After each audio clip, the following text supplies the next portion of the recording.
Activate your voice.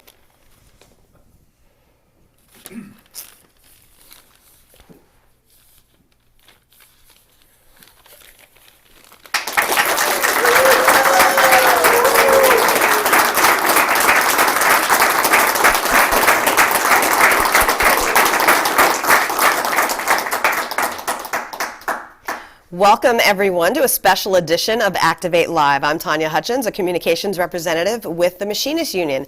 This is a special edition at the Winpisinger Education and Technology Center in Hollywood, Maryland. We have lots of great classes going on here, and we're going to speak with a few of the students in each of those classes. We have an organizing class, we have a basic steward class with NFFE-IAM, the Forest Service Council. We also have a political education and training class. So we'll learn about all of those different classes. But first, this is May Day. This is also the day that the IAM is recognizing Workers' Memorial Day. Now, Workers' Memorial Day is normally on April 28th, but that was a Sunday. So today, we had a special ceremony right in back of the Winpisinger Education and Technology Center, and we had a pretty good turnout. It was a gray day, but we had International President Bob Martinez spoke, and he gave us some statistics. General Secretary Treasurer Dora Cervantes spoke as well. There are more than 5,000 people that died in 2017 on the job or from a job-related injury. And we recognized more than 20 people, fallen members. We also had special remembrances, and there were bricks that were laid today. Here you can see from Local 4, we have 2 members there. And we put a rose next to each brick of the new bricks that were installed today. So it was a very somber service, but it was also just very special, and we had lots of people come from all over the country. There were members here for classes. They came here. You see Richard Barnes and also Eric Byers.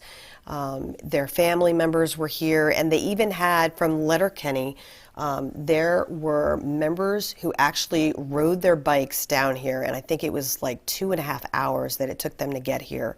But they really wanted to be here, not only to support the families, but to honor our members.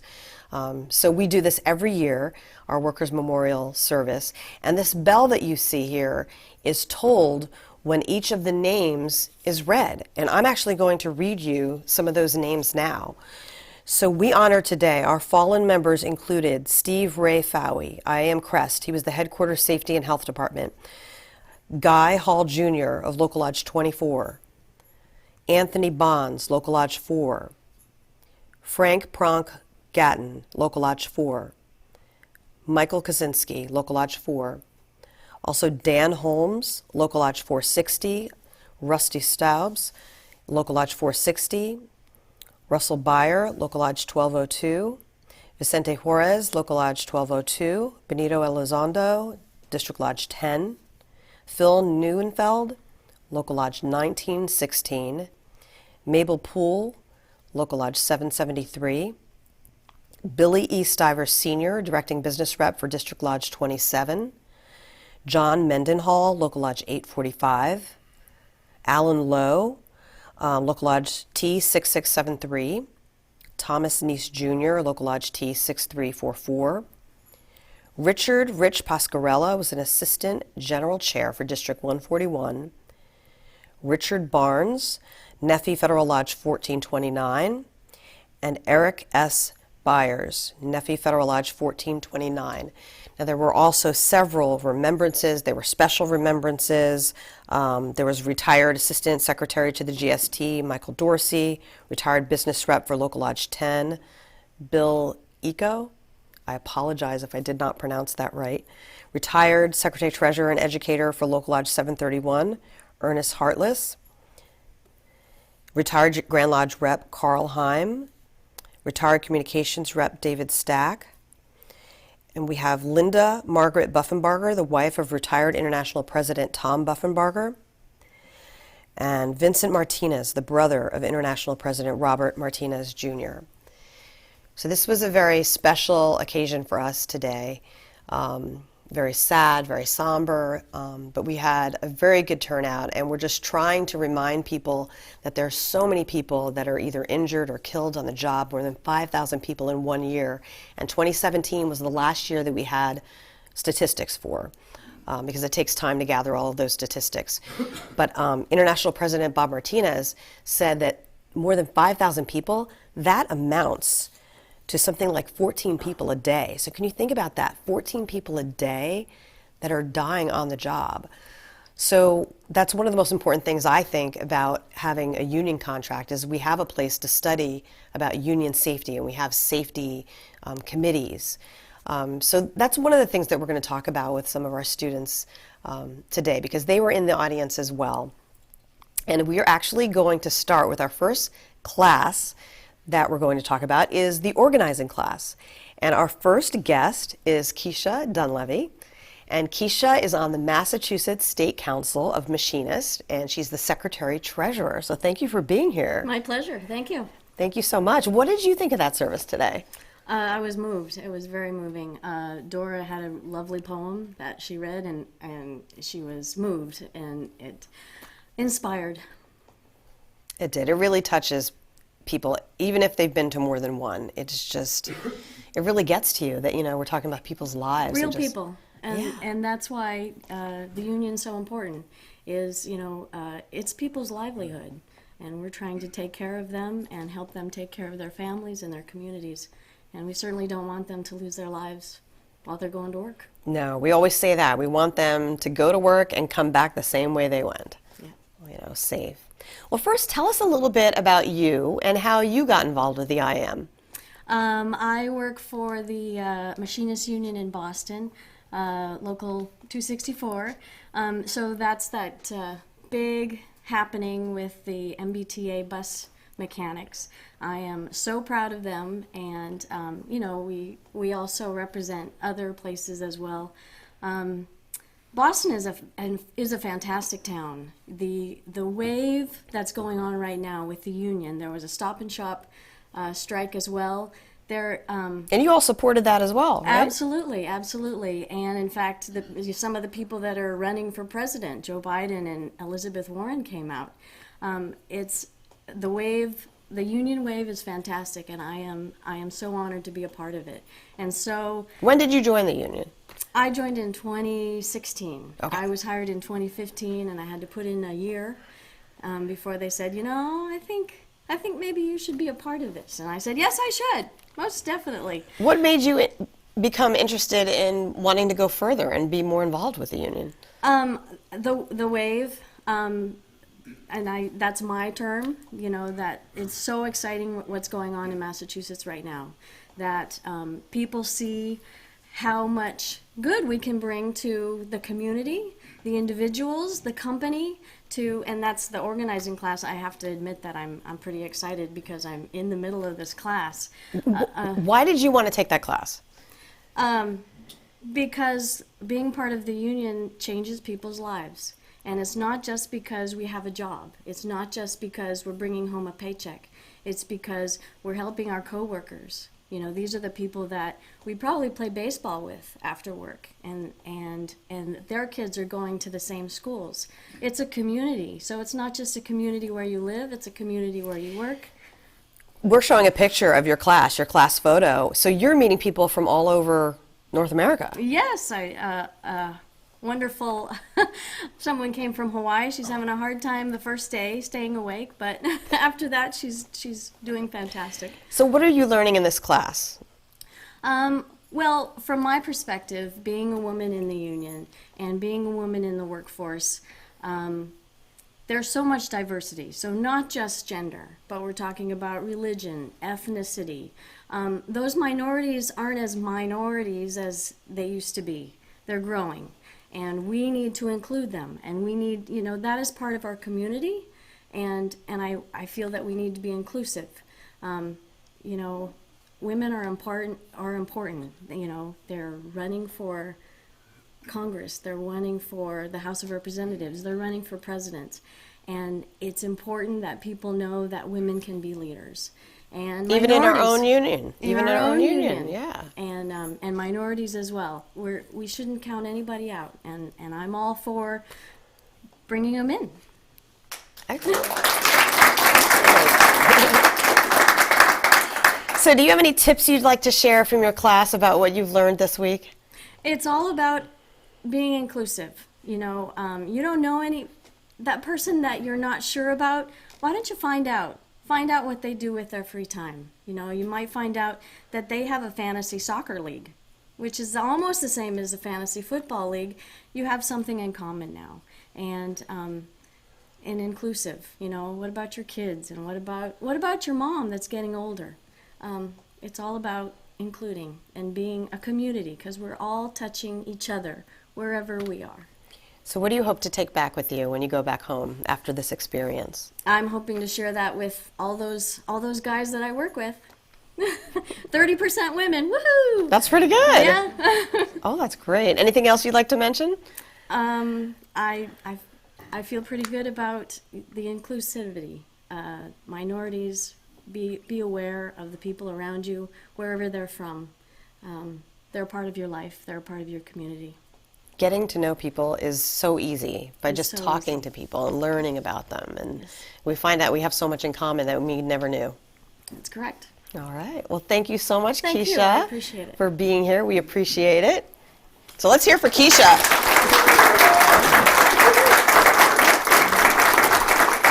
So that was Keisha Dunlevy. Keisha is with the Massachusetts State Council of Machinists.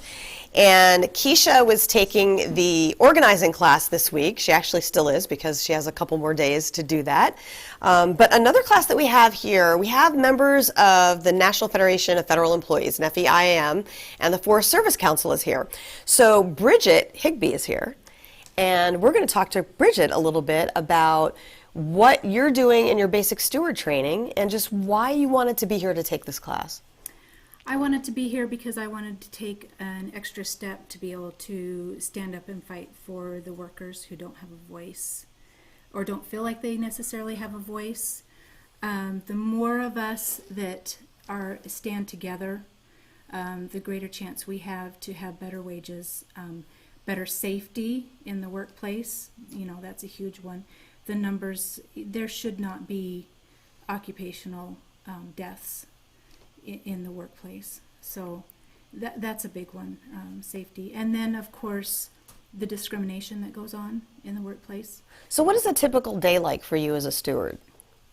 I'm just starting, Okay. so that's why I'm here for the training. Thank you Yeah. for being a steward, because I think, you're on the front lines there. You're out there, you're, in the shops. You're often the first person that a worker will run into when it comes to the union. Mm-hmm. So what made you want to be a steward in the first place? When I get back to my local, one of the first things that is actually on the agenda is to go and speak to the workplace improvement group and explain to them what I have learned here and take the message home that the union is there to help improve their workplace. And by becoming a member, we can further that mission and help them with their goals. A lot of people wonder, what is the union going to do for me? How are my dues going to be spent? And I know I've met people over my lifetime who I had to tell them I get so much more in return Right. for what I pay Right. each month. And it's not just what's in it for me. That is such a narrow vision. It's more of, it's all of us. It's collective, yes. It's collective, and it's America. It's Canada. We are international. The IAM is international, and so it's such a broader picture than just me and I. People used to say we have strength in numbers. We have Yes. power in numbers. Power, and that's what we need. We need the leverage. We need to be able to go like next week and speak to the representatives. And Now she's talking about the legislative conference. Yes. I think it starts as Monday, May 6th. Do I have those dates right, everybody? Okay. Yes. So yes, that week of May is the legislative conference, and we have members coming from all over North America to Washington, D.C., and they have appointments with their representatives to talk about the issues that are important to working families. So we have a long list of issues. Yes. Yeah. Whether it's worker safety, whether it's overtime, protecting, our rights to collectively bargain and to organize. Right. And veterans and the firefighters, they're working on some of their rights.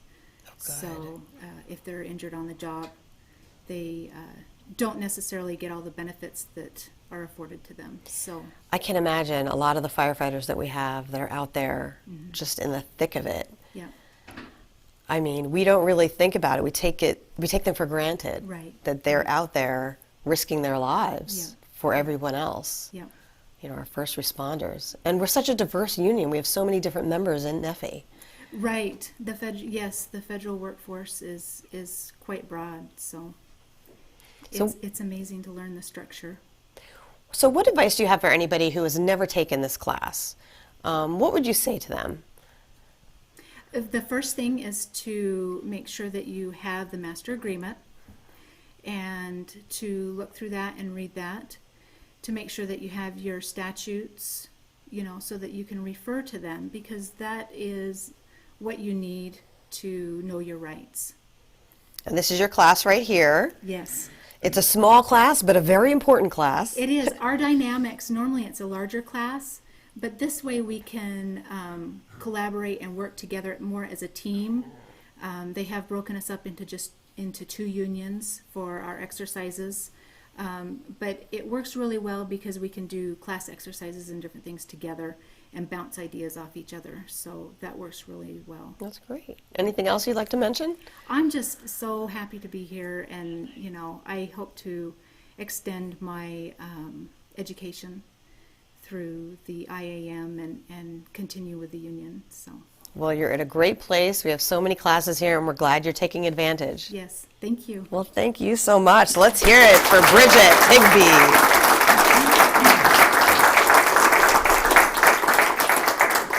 That was Bridget Higbee from NFFE-IAM, and she is taking the basic steward training class.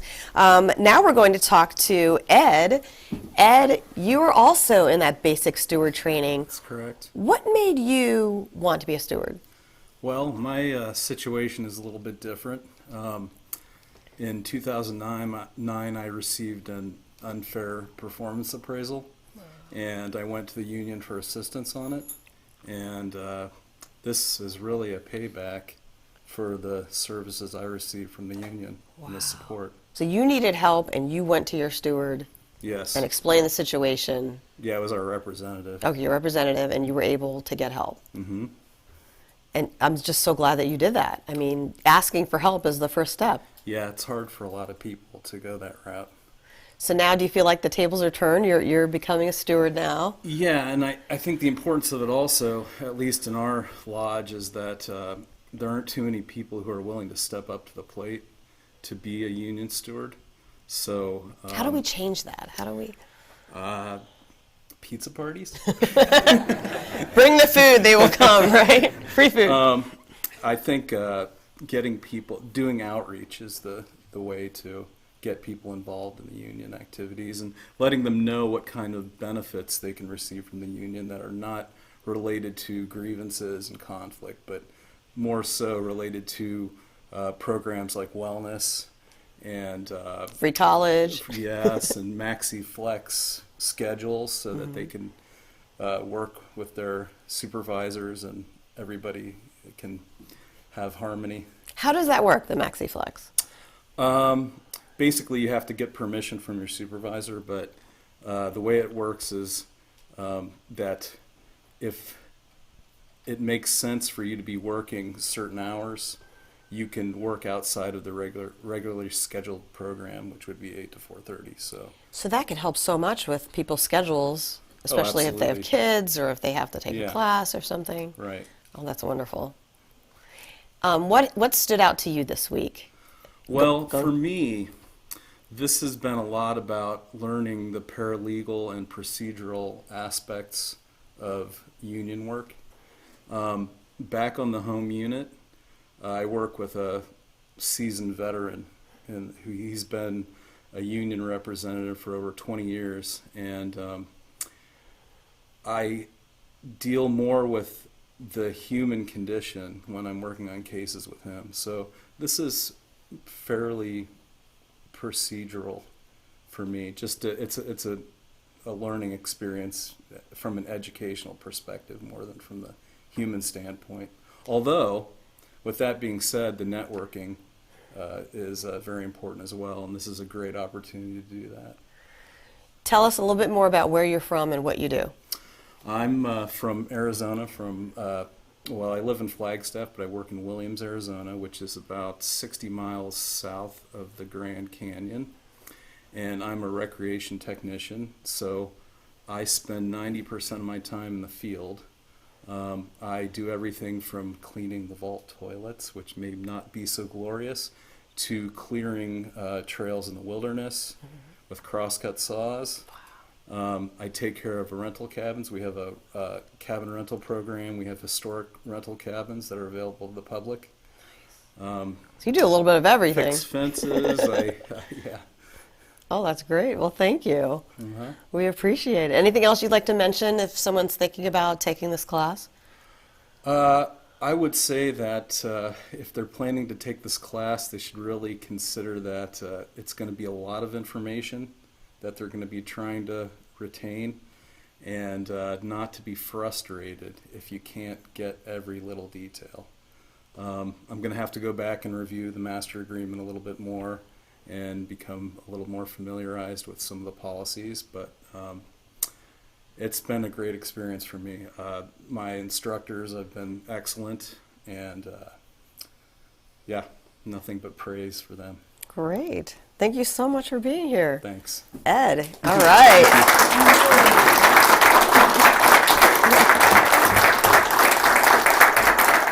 Okay, that was Ed from NFFE-IAM. Now, as I mentioned before, if you're just joining us, we have several classes that are here at the William W. Winpisinger Education and Technology Center in Hollywood, Maryland. There's an organizing class going on right now.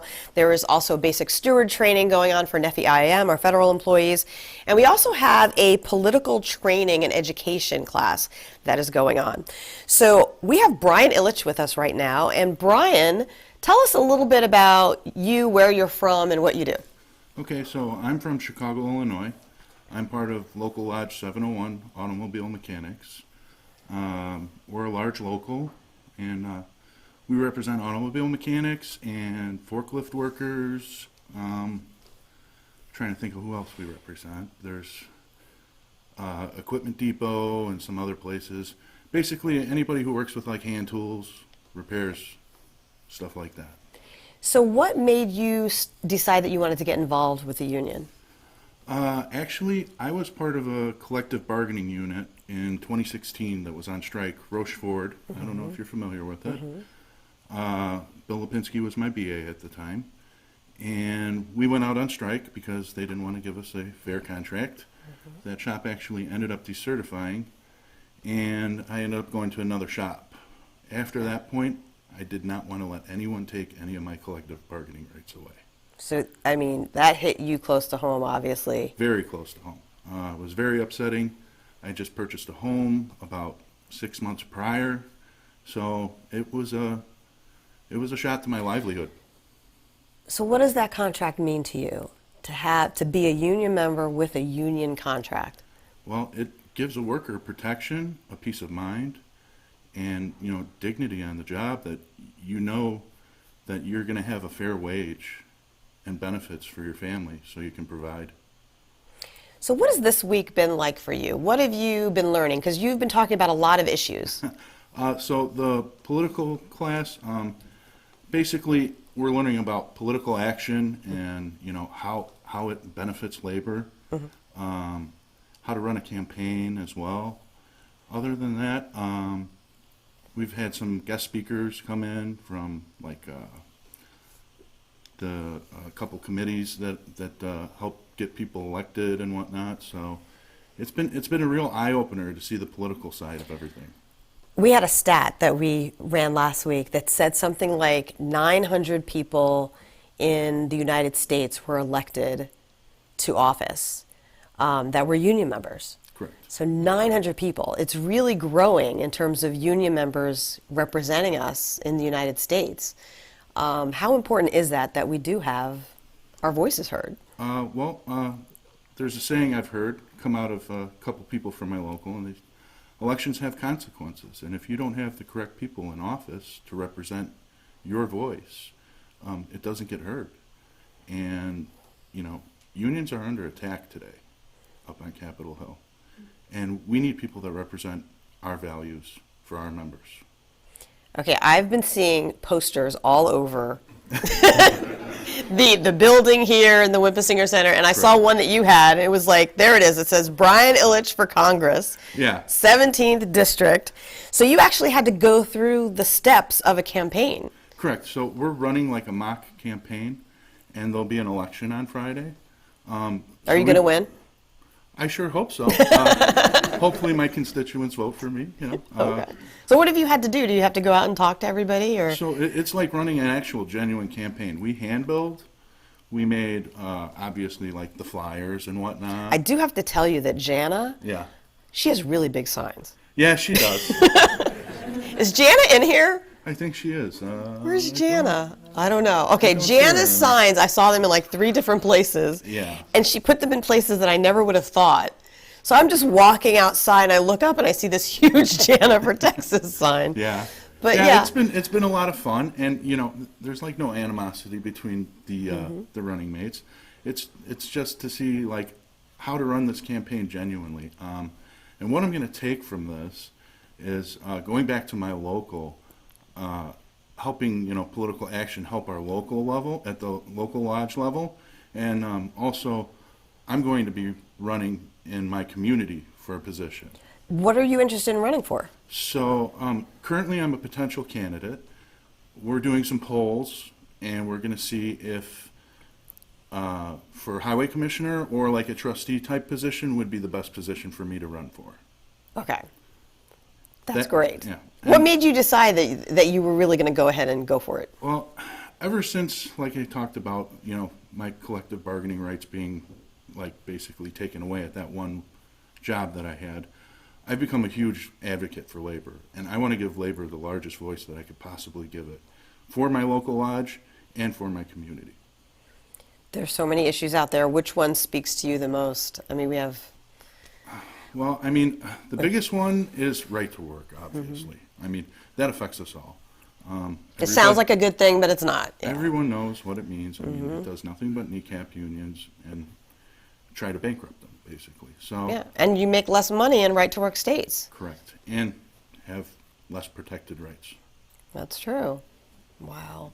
Well, I give more power to you. I hope you win when you go back home, and then keep in touch with us on what you run for. For sure. Any advice for anybody thinking about running? I mean, seriously, if you're unhappy with the way things are going in your community, you should get involved. Whether it be you run or you donate your time to get people who have your values in, it's all the same. It's collective action to make change is what's going to make it happen. Thank you. Thank you so much. So, Brian Ilic has joined us from Local Lodge 701 in our Midwest territory. He's not only running for office here in his class, but he wants to run for office for real. So he could be one of our new members, one of our new union members, 901. You know, we had 900 people that are union members that ran for office and won. So we hope that Brian will be the next one. So thank you, Brian, so much for joining us. Thank you for having me in. Great.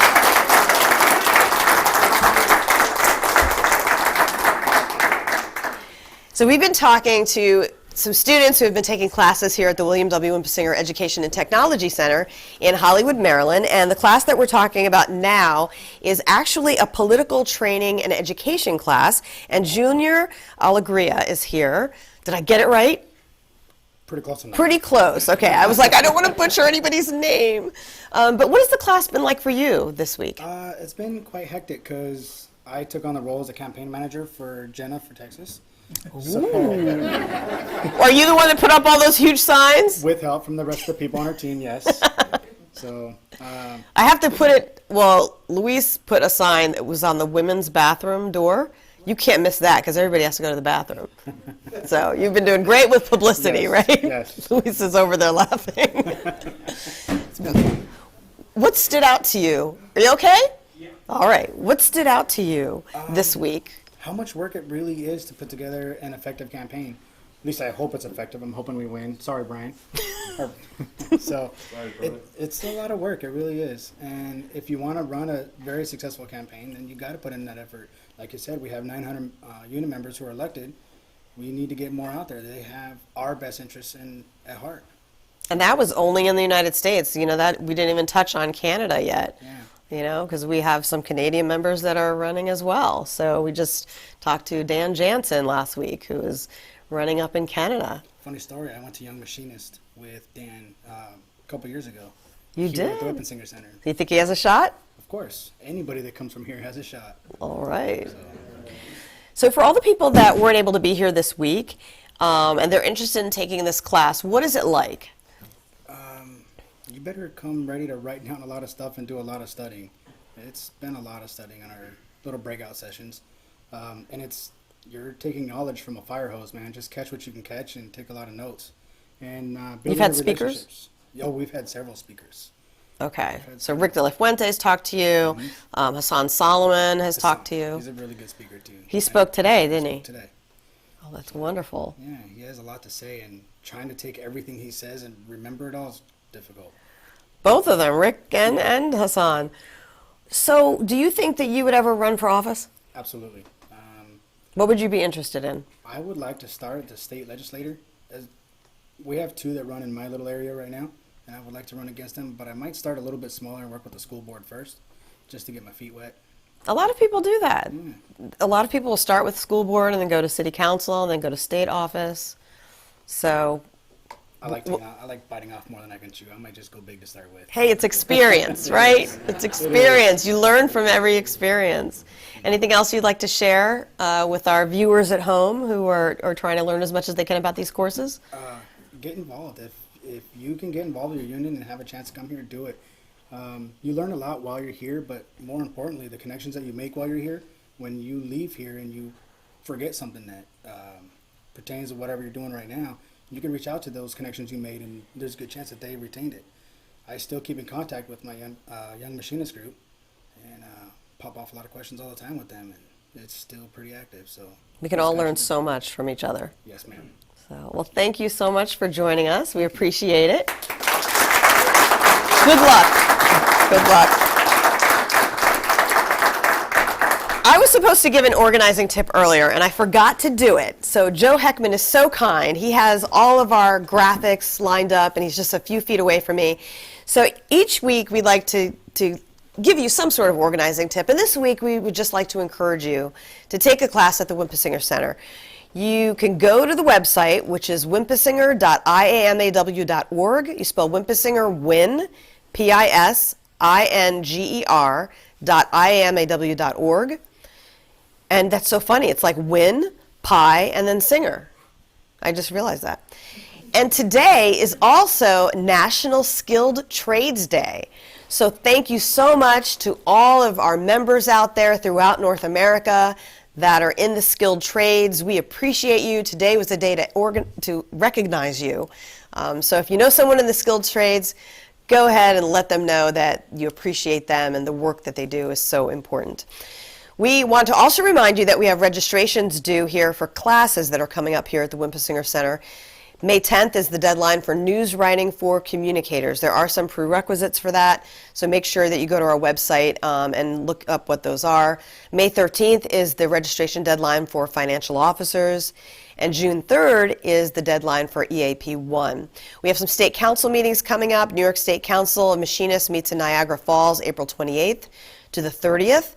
And then May 16th to the 18th, Quebec Machinist Council Convention takes place in Victoriaville in Quebec.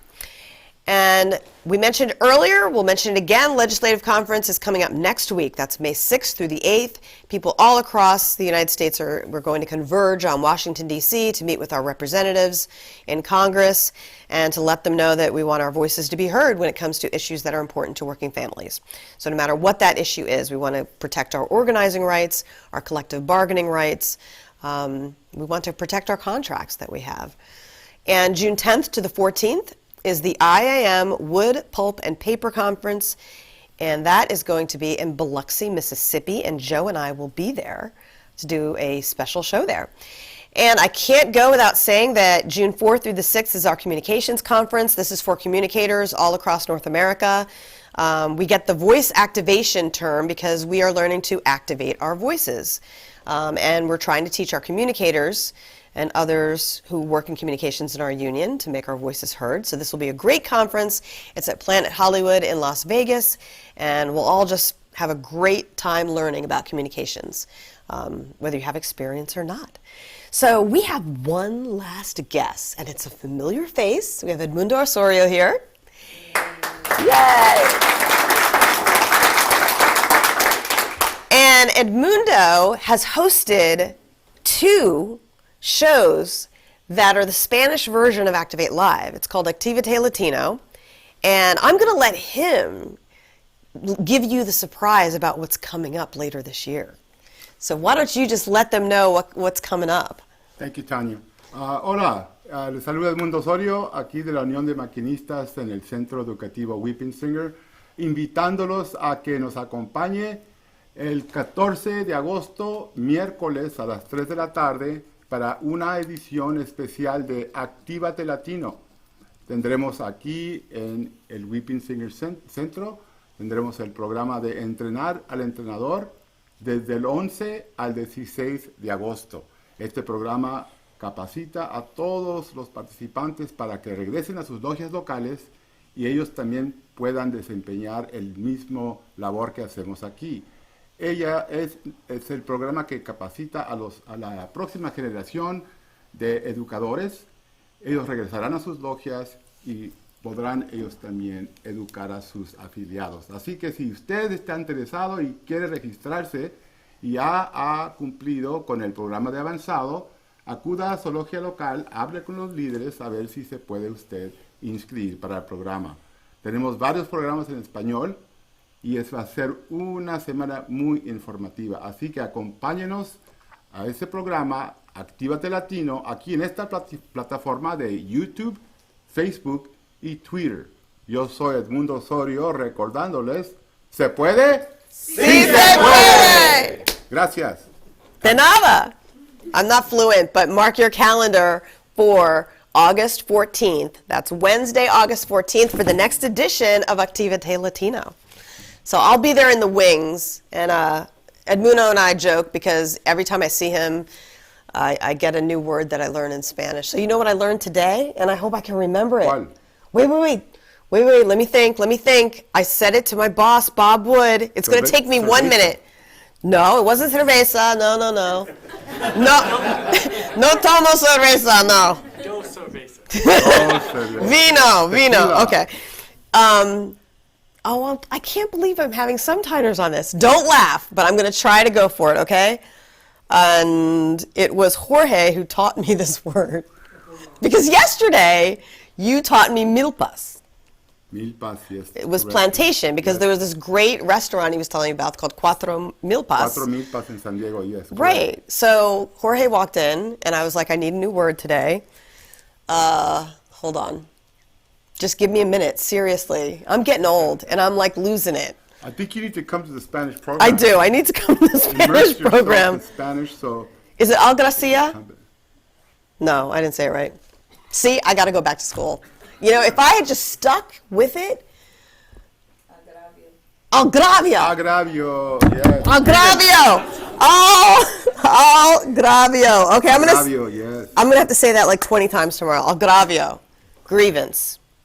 Grievous is agravio. Sí. Okay, so from now on, when I see anybody who speaks Spanish, I'm going to be like, it has to be a union-related Spanish word. Very good, correct. I agree. Thank We you. have a lot of Spanish speakers and bilingual, and Yes. I encourage all the bilingual members because they are the bridge in communication between the Spanish speakers and the English speakers. Very important part of our union is the bilingual sector, and it's a growing sector. So I thank you, Tanya. And the reason that, we're going to say this in English, the reason that we're doing this show in August is because this is the first Train the Trainer that is part of the Spanish Leadership Program. That's right. The first one this year, and we hope that if you are not enrolled in the program right now and you qualify, if you've taken advanced leadership, go to your local leadership at your local lodge and see if you're able to attend, if they can sign you up. Of course, you need permission from your local lodge to do so, but the prerequisite would be advanced leadership, of course. Great, we look forward to it. We're very excited. Estamos muy emocionados. Gracias. De nada.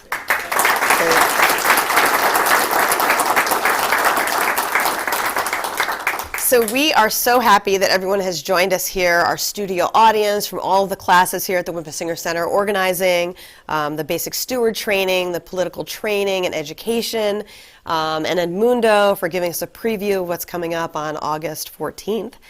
So don't forget to mark your calendars. And we just have so many resources here as union members at the Winpisinger Education and Technology Center. So don't forget to check the website to look up any of the classes that you're interested in taking. The schedule is on the website. You can read the descriptions about the classes.